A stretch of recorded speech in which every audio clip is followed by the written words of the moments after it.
Shalom Bapak Ibu dan saudara-saudariku yang dikasihi dan yang mengasihi Tuhan Yesus Kristus. Kita berjumpa lagi dengan channel Anjang Sony. Pagi ini saya diingatkan ada satu firman yang menarik. Segala perkara dapat kutanggung di dalam Dia yang memberikan kekuatan kepadaku. Itu adalah sapaan Rasul Paulus untuk kita semuanya dalam Filipi pada pasal 4 ayatnya yang ke-13. Apa maknanya dengan kehidupan? Banyak Bapak Ibu.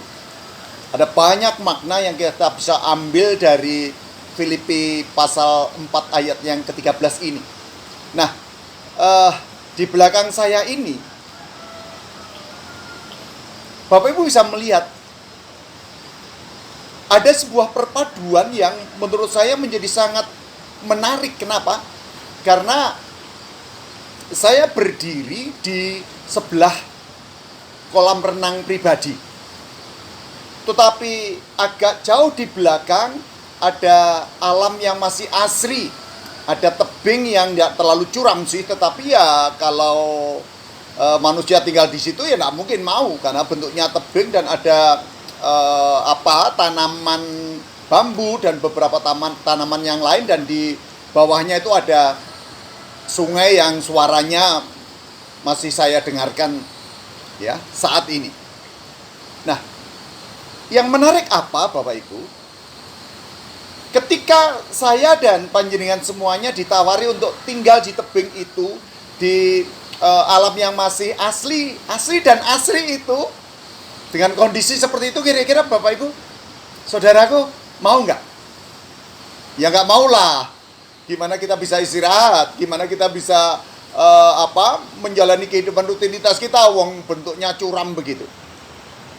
Nah, namun ketika manusia dengan keahliannya mampu mendampingkan alam yang menurut pandangan kita orang tinggal di situ tidak mungkin, dan manusia mampu mengelolanya, mampu mengolahnya, dan mampu menjadikan tempat yang ya eksotik sekali, ya, memiliki estetika yang luar biasa, maka orang tinggal di dekat tebing itu nyaman, karena tebing sebelah itu masih berupa bambu dan tumbuhan yang lain, sementara pada tempat yang sebelahnya lagi dibangunlah sebuah bangunan yang cukup bagus, sehingga orang nyaman di situ, orang bisa tinggal di situ, orang bisa berdampingan melihat alam yang asri dan asli itu.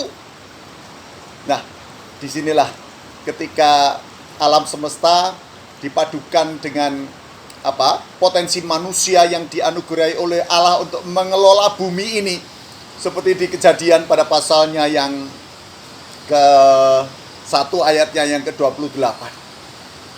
Benar-benar kita bisa belajar tentang kehidupan. Rasul Paulus tadi mengingatkan apa? Segala perkara dapat kutanggung di dalam Dia yang memberikan kekuatan kepada Tuhan menganugerahkan kepada manusia potensi, talenta, passion, kebisaan, kesanggupan, dan lain sebagainya.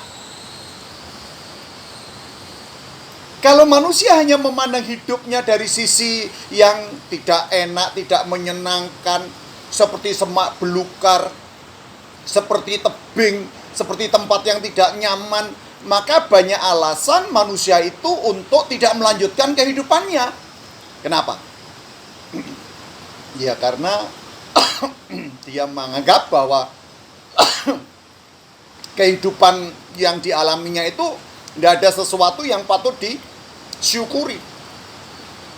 Tetapi kalau manusia itu sadar betul bahwa sesungguhnya Allah itu menganugerahkan potensi-potensi yang hebat di dalam dirinya, maka mari kita belajar jangan hanya melihat kehidupan dari sisi tidak enaknya saja, tetapi mari kita lihat kehidupan dengan segala dinamikanya itu berdasarkan pada mandat ilahi yang diberikan kepada kita untuk kita bisa mengelola bumi, mengelola semesta ini, bahkan mengelola hidup kita.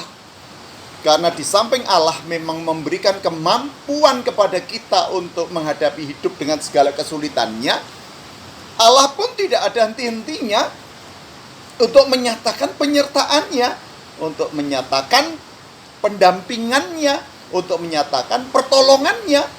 Sehingga hidup yang serasa tidak baik, hidup yang serasa tidak nyaman, hidup yang serasa tidak menyenangkan. Tapi kalau kita sadar bahwa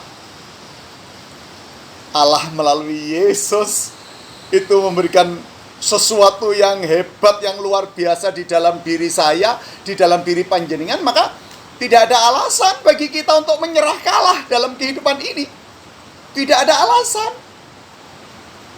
Karena orang menyerah itu artinya bahwa dia menganggap bahwa hidupnya sudah tidak ada lagi yang bisa diandalkan.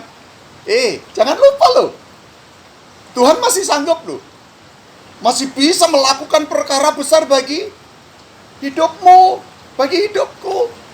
Ingat loh, Rasul Paulus sampai bisa menyatakan ungkapan bijaknya, segala perkara dapat kutanggung di dalam Dia yang memberikan kekuatan kepadaku. Ya karena dia sadar, dia itu lemah loh, dia itu teraniaya hidupnya, dia itu tantangannya begitu banyak. Tetapi di tengah tantangannya yang hebat yang dirasakan oleh Rasul Paulus itu, justru dia menemukan bahwa Allah jauh lebih luar biasa, yang oleh Rasul Paulus dikenal di dalam diri Yesus Kristus. Allah yang menyertai, Allah yang menyediakan, Allah yang melindungi, Allah yang tidak pernah berhenti menyatakan kehadirannya dalam kehidupan saudara-saudara dan saya. Ayo, bersemangatlah dalam menghadapi hidup saat ini. Jangan berhenti untuk percaya, jangan berhenti untuk berharap, dan yakinlah Tuhan memampukanmu dan memampukanku untuk menikmati dan mensyukuri hidup ini sambil apa? Melakukan improvisasi dalam rangka untuk mengelola hidup ini supaya menjadikan kita bahagia. Jangan hanya lihat negatifnya saja, tapi banyak hal positif yang Tuhan anugerahkan buat kebaikan saudara-saudara dan saya. Tuhan memberkati. Sukses selalu untuk panjenengan semuanya.